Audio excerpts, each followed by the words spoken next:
Okay, welcome back. Let's get again. Give people a minute to show up.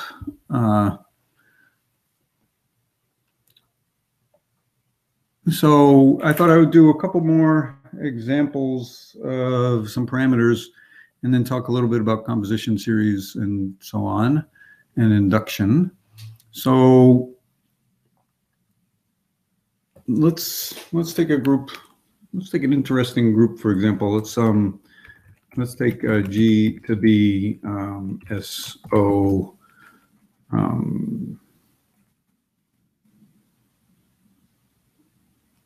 4, 2.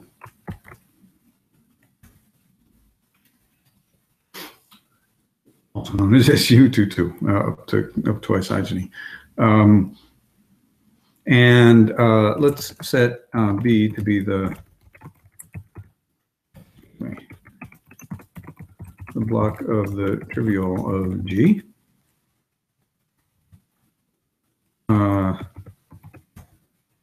There's 15 representations in it. And I thought it'd be entertaining to do something like this. For P in B, let's let P, be the spectral data of P. And then let's let M be the Levy factor of P. And let's print M.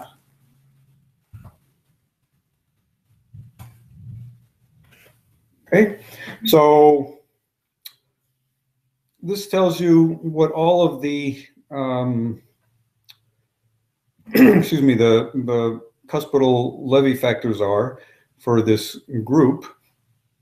The first three, probably SO42.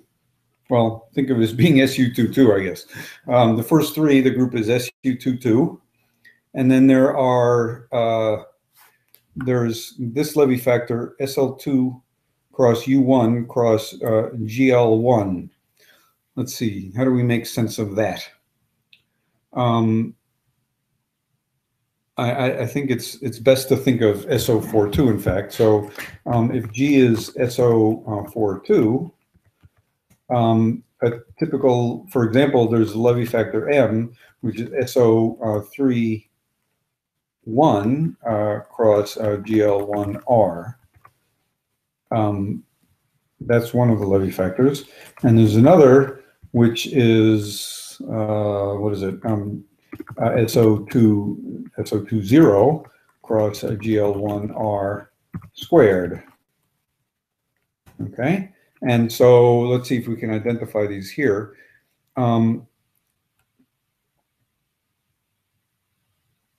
SO31. Oh, I'm sorry. Sorry, SO31. I'm about to embarrass myself. It's not SO31, of course. Wait, why not? It's SO4.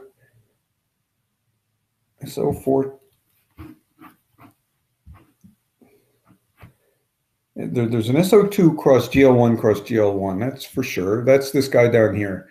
The most split carton is GL1 cross GL1 cross U1. That's right here. Then there's another carton. There's only one other, I guess, where the Levy factor looks like SL2 U1 and GL1.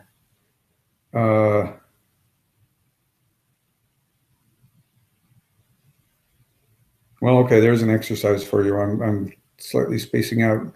Well, I mean, SL2.U1 looks like U11, but that isn't. Oh no, I guess this is right. I think it's SO31. Arg. There is an SO31 across GL1R, is there not? All right, well, that's an exercise for the audience to figure out these Levy factors.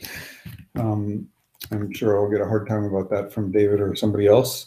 Okay, let's, what did I want to do? Let's do another example. Let's take G to be SO 5,1, for example. And set B to be the block of the trivial. And let's look at the Levy factors here. Well, that's interesting. SO 5,1, in fact, only has one conjugate C class of Cartan subgroups. And the SU2 cross SO2, so here the M is essentially SO4 cross, excuse me, DL1R. And SO4 is essentially isogeny SU2 cross SU2. Okay. All right. So before I go on to talk about composition series and such, I wanted to show you one other thing, which is let's go back to SP4R. And let's set B is the block of the trivial, trivial G, and let's set P is equal to B bracket 4. And let's look at the P sigma is the, is the cuspidal data of P. And the levy of P is SO2 cross GL1. And sigma is what it is. And so I've already looked at this example. So I wanted to remind you that what I saw was that if you can do induce standard from sigma from P up to G, and you get this this P. Okay. All right. So that's sort of the connection between induction and standard modules. But induction works in general. So this is inducing a discrete series from P to G, but you can induce any irreducible. So let's just look at an example of that. Let's, do I have L? Let's set M, excuse me, is the Levy factor of P. And let's set PM to be the trivial of M. And what's the infinitesimal character of PM? It's 0, 1. Okay. So now this is not a standard module for the Levy factor. So this isn't something I've looked at before, but I can do the induction. I can say, let's induce irreducible PM from P up to G. Excuse me. All right, but let's pause for a second there and see what we're going to get. What I'm saying is this is induce the irreducible from SL2R cross GL1 to SP4R. What do you get? Well, it's an exercise for everyone in the audience. Certainly, it has a spherical constituent, but is it irreducible? And we see that, in fact, it's not. And this representation here, this is the spherical piece. This is just like the trivial representation for SP4, except that nu is 1, 0. The infinitesimal character is 1, 0, which is singular. And then there's this other factor in the induced representation.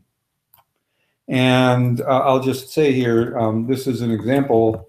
If you look at the spherical unitary dual of SP4R, this is what's happening at the corner, the point where nu is equal to 1, 0. this induced is reducible. Okay, so let's just do one. Well, maybe that's a good place to leave that. So let me talk now about composition series and character formulas, and that leads into the cardinalistic polynomials. So let's go back and start all over. Let's take G as SL2R and print the block of the trivial of G. And I've already done this example, but I'll do it again. I'll do this example 100 times before I'm through. Let's set P to be the trivial of G. And now I want to emphasize that I'm talking about irreducibles and standards. So I'm going to set, let's call it pi now. Well, what do I want to call it? Let's call it irreducible for J of P. And let's set standard is I of P. So I have an irreducible module. This is the trivial representation, the J of this parameter. So this is the, I'll show the standard module. This is the induced from GL1 to SL2R, and it's the thing which is the it's reducible. It's into the sum of two discrete series plus the trivial. And to see that, let's look at the composition series of the standard module. Oops, sorry. Composition series of the standard module. This says that the standard module is the sum of three irreducibles: discrete series plus trivial. Okay, and this gives you a matrix, which is to say, for any irreducible, you can look. Excuse me, for any parameter. Let's set B as the block of the trivial of G, and let's show the composition. Oops, excuse me, the composition series of the standard module for parameter number 0. Well, parameter number 0 is a discrete series, so its composition series is itself viewed as an irreducible representation. And you can also look at the composition series of representation number 1 and representation number 2. And this is an upper triangular matrix. And it's invertible. So that is to say, you can write each of these irreducibles as a formal linear combination of standards by inverting this. And that's the character formula business. So let's show the character formula of the irreducible of representation number 0. That's itself. And again, what is this saying? This is, let me show J of B bracket 0. So this is an irreducible representation. And if you want to write it as a linear combination of standard modules, it's just itself viewed as a standard module. Okay. And similarly, we can show, look at B1, this discrete series. And then finally, B2. Now, what is this? This is saying take the trivial representation. B2 is the trivial parameter. J of that is the trivial representation. Please write the trivial representation as a linear combination of standard modules. Whoops. Oh, sorry, their composition series. Excuse me. Character formula. You take the full standard module and subtract off the two discrete series, and you get the trivial representation. Okay. All right. So now it's kind of nice to look at these matrices themselves. And there are these commands. I have this block B. I can say set M to be the KLP polynomials of this block.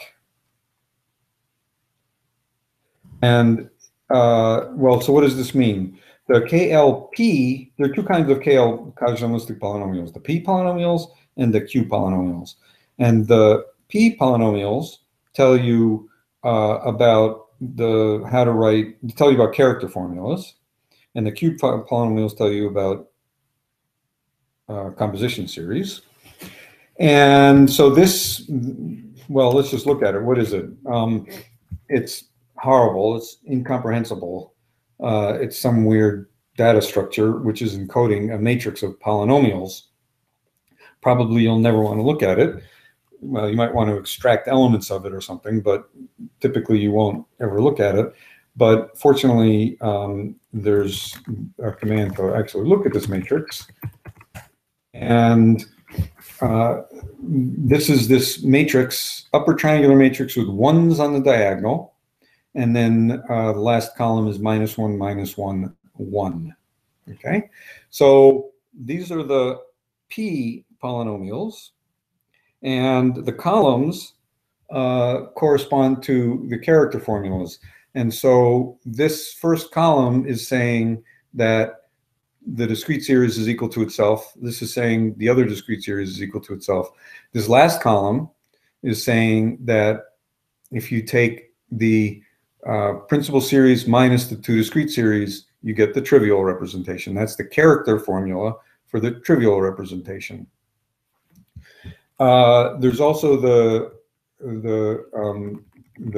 Q matrix, and the Q matrix is the Q polynomials tell you multiplicities of irreducibles in standards, and all of the numbers are non-negative. And so the last column of this matrix is saying that the standard module is the sum of the irreducible trivial representation plus the two discrete series. And of course, you can multiply these matrices. These matrices are inverses of each other in both directions, in fact. Okay. So there's a tremendous amount of information encoded in these matrices, and I'll look at a couple of examples to illustrate this. Let's see. Before I go on, let's see. Are there any questions? All right. So, oops. Okay. So let's do another example. Let's look at SP4. SP4. Excuse me.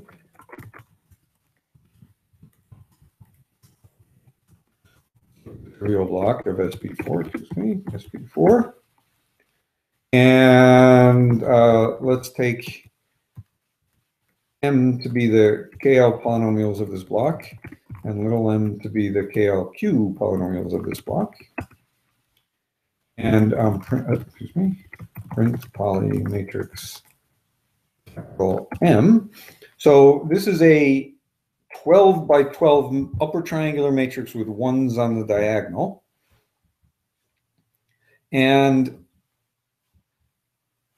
this little block up here, these four entries, and reading from the left, these four, this is the having to do with the discrete series.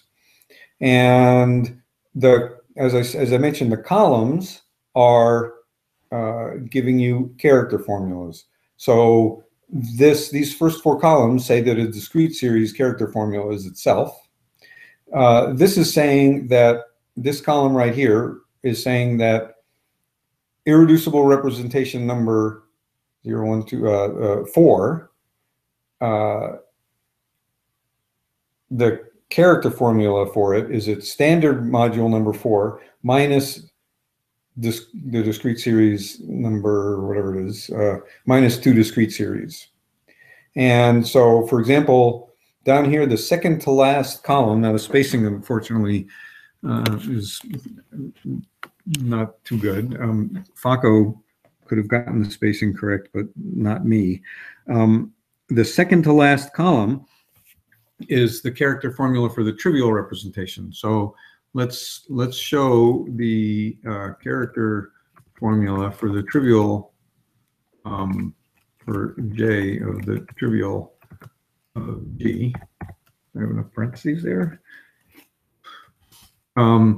So notice this says that the character formula for the trivial representation, you start at the bottom. You start with this standard module, which has lots of composition factors, subtract off 7, 8, and 9, add back 4, 5, and 6, and so on. So there's some signs, minus, minus, minus, plus, plus, and so on.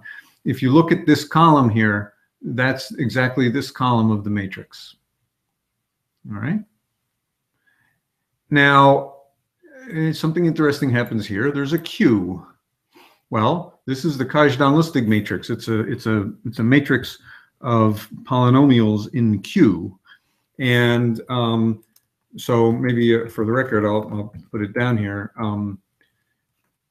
This KLP polynomials of B, a given column, when evaluated at Q is equal to 1,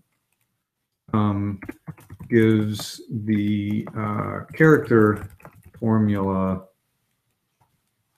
I didn't say that very well. Okay, let me write that again. Oops. Close those. If you look at column number J and evaluate it at Q equals 1, that gives the character formula for irreducible number J. And character formula, of course, I mean as a sum of standard modules. On the other hand, the KLQ polynomials, if you give me column J and evaluate it at Q equals 1, it's giving you the composition series for the corresponding standard module, of course, as a sum of irreducibles.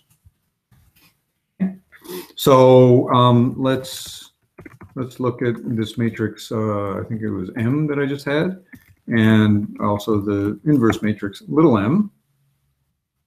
So it's always helpful to keep in mind that you can tell which is which by the signs. These the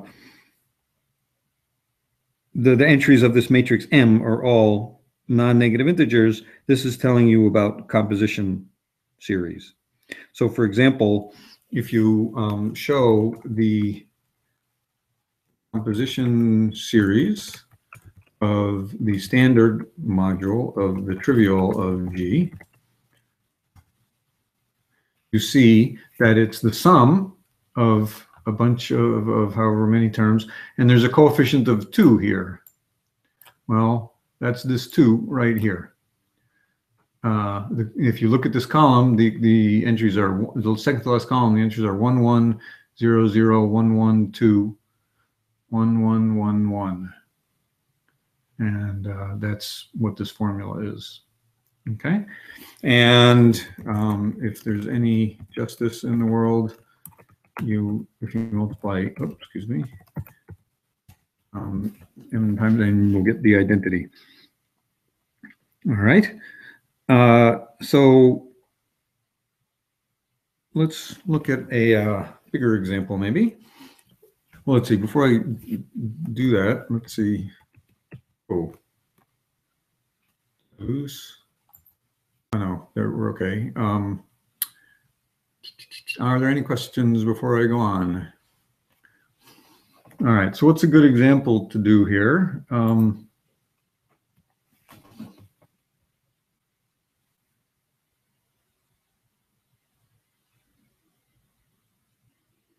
well, maybe I should, let's look at this matrix M again.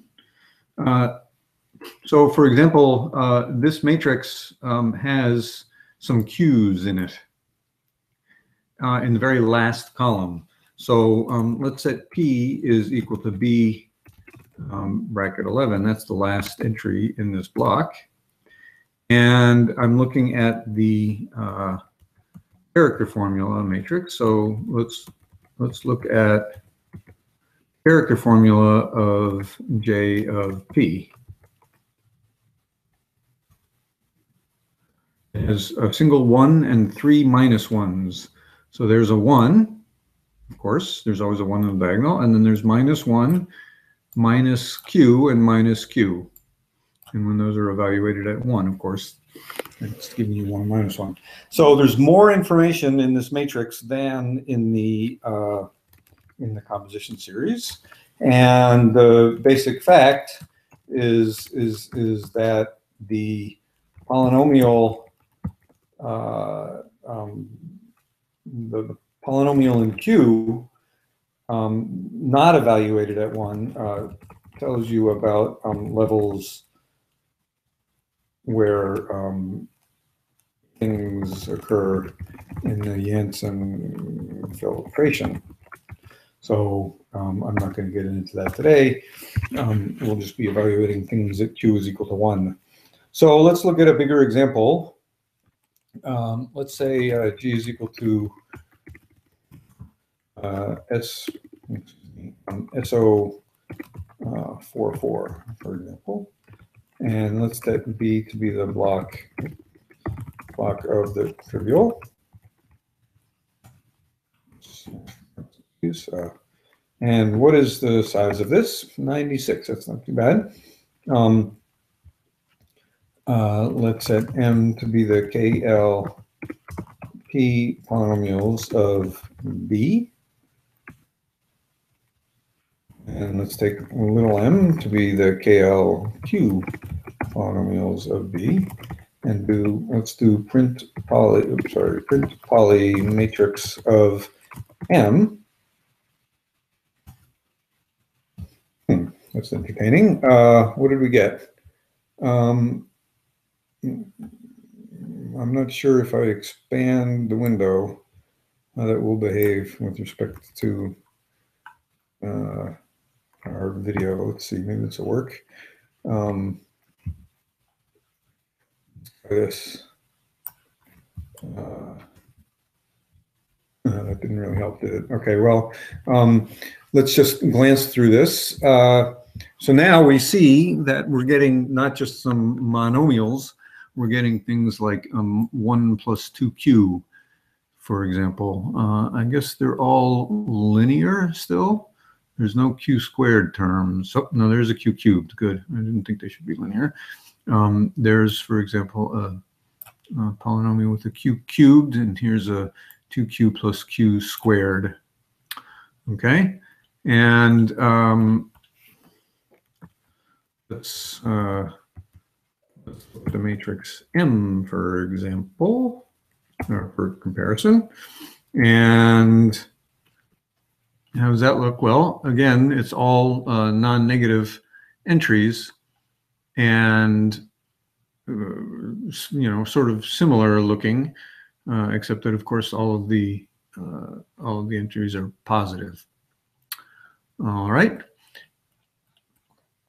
So, for example, if I excuse me, if I set P to be the trivial of G, and I can look at the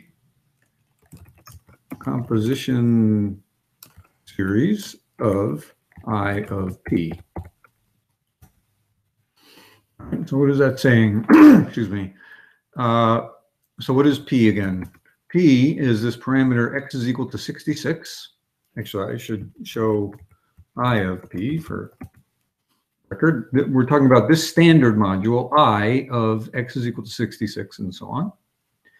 And when I look at its composition series, the first term is this J of the same P. That's the Langland's quotient. That's the trivial representation. And then it has many other things in it. Now, it's an interesting question. Does it, how many things does it have in it? It's a lot. Is it every representation in this block? That's an interesting question. So if you look at the x's, for example, x is running from 0, 1, 2, 3, 4, 5, 6, 7, 8, 9, 10. It looks like every x is appearing exactly once. Okay. Now, what does that mean? So let's do a little more poking around here. Let's give this thing a name. Let's set CS to be the composition series of P.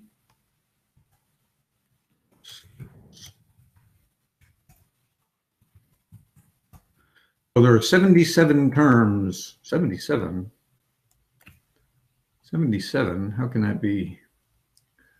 77 terms here.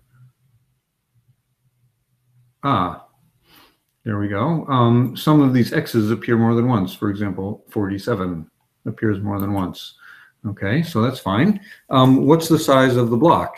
96. So it's not the case that every representation in the block occurs here. So for example, let's look at the block again. Current block of the trivial of G. For example, down at the tail end of this block, there are 1, 2, 3, 4, 5, 6 principal series. And I can recognize them as principal series because all of the roots are real.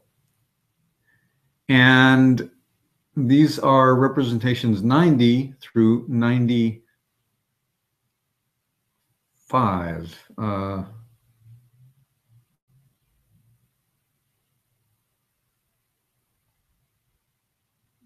That's confusing. What did I say?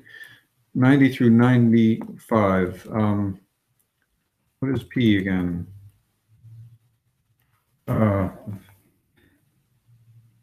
What is P? I believe I made a mistake here. P should not be x equals 66. Oh, I'm sorry. That's correct. Oh yeah, sorry. X. Look over here. The number of the representations are running 90 to 95, but these are the 1, 2, 3, 4, 5, 6 representations where x is equal to 66, and the representation in question, the trivial representation, is this one, number 94, where all of the roots are R2. Just so happens that's the way it works. Either that or number 90. That's an interesting question. I'll come back to that in a minute. In any event, the point is, in the composition series of this guy, only one of these 6 principal series appeared. So let's look at that again. Let's show the composition series of this representation. There's only one representation here with x is equal to 66, and that's true. That's the way these things work. So to pursue this example a little further, P is this parameter. Now, let's look at the block of P again. I see that P is this parameter x is equal to 66. Where is which parameter in the block is it? Let's do find P. This is parameter number 90. Oh, here it is, right here. This is the parameter where x is equal to 66. Lambda is equal to rho plus 0, which is to say rho, and nu is equal to rho. Now, is that really rho 3210? How do I know that? Let's check. What is rho of G? 3210. Okay, so this parameter P is, if you look at it this way, you see it's clear. It's x is equal to 66, lambda, lambda. Now, the sort of information about the representation, the type of representation, it's very much controlled by these roots. And it's interesting to see that there are two representations here where all of the simple roots are of type R2. And so let's set Q is equal to B bracket 94. That's this other parameter, which is very similar. And let's see, what can I find out about this fellow? Let's look at tau of P. And let's look at tau of Q. So tau is the tau invariant. And the tau invariant of P is all of the simple roots. And it's a basic fact that tau of P is equal to all simple roots if and only if P is, or J of P, I should say, J of P is finite dimensional. So apparently P and Q are both finite dimensional, and the infinitesimal character, of course, is rho. So how can that be? These are two representations, finite dimensional, infinitesimal character rho. Well, there's only the trivial representation, except, of course, this group is disconnected. I think I have this command pi naught. Pi naught of G is 2. It has two components. Or otherwise said, G is a disconnected split real group with Lie algebra SO44. You may not remember, but it is exactly the group SO44, which has two components. So that is to say, Q is the sign representation. Interesting. So let's do another example like this. Let's redefine G to be PSO44. Now, how many components does PSO44 have? Interesting, it has 4. So let's let B to be the block of the trivial of G. How big is that? 111. Let's look at it.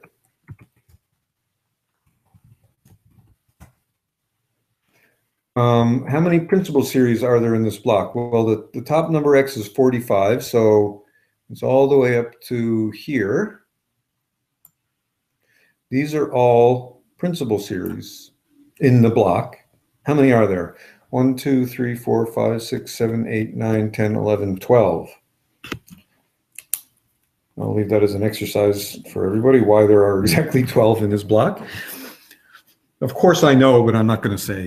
And the, let's see, how many representations like the trivial are there? Well, are all R2s here. Actually, let's do it this way. For I,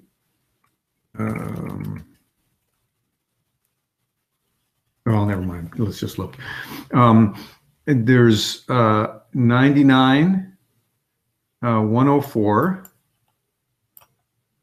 106, and I missed one.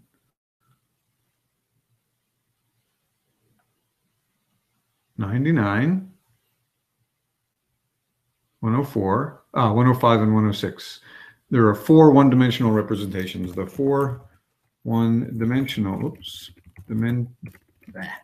dimensionals are J of, let's say 99, 99, 105, 106, sorry, 104, 105, and 106, 104, 105, and 106. Okay. So how many principal series does this fellow have? We're talking about PSO44. The split carton is R cross to the fourth. So this has 16 principal series. 12 of them are in this block. So this is the block of size 111. It has 4 principal series in it. I'm missing 4 principal series. There's 1 each in these other 3 blocks, including this singleton block here, which is irreducible. Now, this is interesting. Whoops, excuse me. These 3 38s are the marvelous triality. This group is type D4, and it has the triality automorphism. And there are 3 blocks of size 38, which are isomorphic, but distinct. All right. Now, it's interesting to compare the block sizes. Well, let's do PSO44, SO44, and spin 44. What's going on here? Spin 44 also has this triality. It has 3 blocks of size 28, which are related by the triality automorphism. But somehow in SO44, there's symmetry breaking. There are 2 blocks of size 38 and 1 block of size 28. Well, that's because SO44 does not support the triality. SO44 is spin 44 modulo Z2, and the only automorphisms which survive are the ones which fix that Z2, and there's not as many. There's no element of order 3 which preserves that Z2. So the simply connected and the adjoint group both support this triality automorphism. And there's something quite entertaining here, that this block for PSO44, if you look at the block sizes, and the block sizes of spin 44, these matrices are each other's transpose.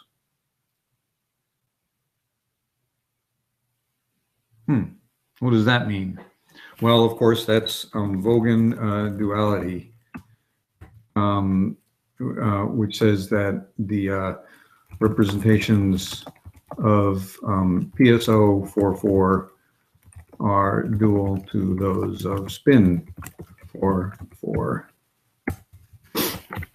So maybe I'll just conclude with another example or 2 like that. Let's take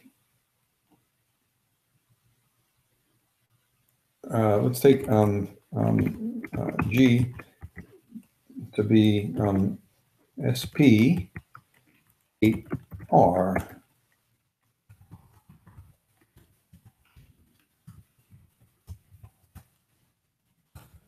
Okay, so we should look at the real forms of G.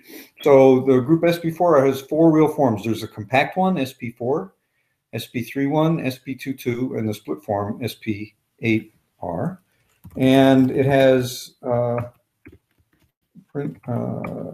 real forms of the dual form of G. The dual group has 5. The dual group of type of C2 is B2, which is to say SO9, and there are 5 real forms of SO9. And the rows of this matrix are parameterized by real forms of G, and the columns are parameterized by real forms of the dual group. So this first row, for example, is saying that the compact group SP4 at infinitesimal character rho only has one representation, the trivial representation. SP31 has 16, SP22 has 42, and the most complicated group is always the most split one. SP8 has 5 different blocks of these sizes given across the bottom here. All right. And now if you look at block sizes for, let's see, what's the dual group of SP8? SP8 is simply connected, so the dual group is adjoint. So we're talking about PSO44. Excuse me, PSO54. And I hope those two matrices are each other's transpose, which they are. Okay, so that's an introduction to Vogin duality. And I haven't quite decided what to do next, but one possibility, well, there's sort of 2 options from here. One is to talk about K. Actually, let me stop this broadcast and talk for a minute. Okay, so that concludes today. And I haven't decided what to do next, and I'll take input on the matter. There's sort of 2 directions to go. One is to talk about K and K-types and branching and minimal K-types and stuff like that. And then the other is to talk about Vogin duality and the KGB elements for the dual group and all of that, and more on Kazhdan-Lusztig polynomials. So if people have a preference, let me know. And I need to think of a clever sign-off line. I'll work on that for next time. That's all for now. See ya. Bye-bye.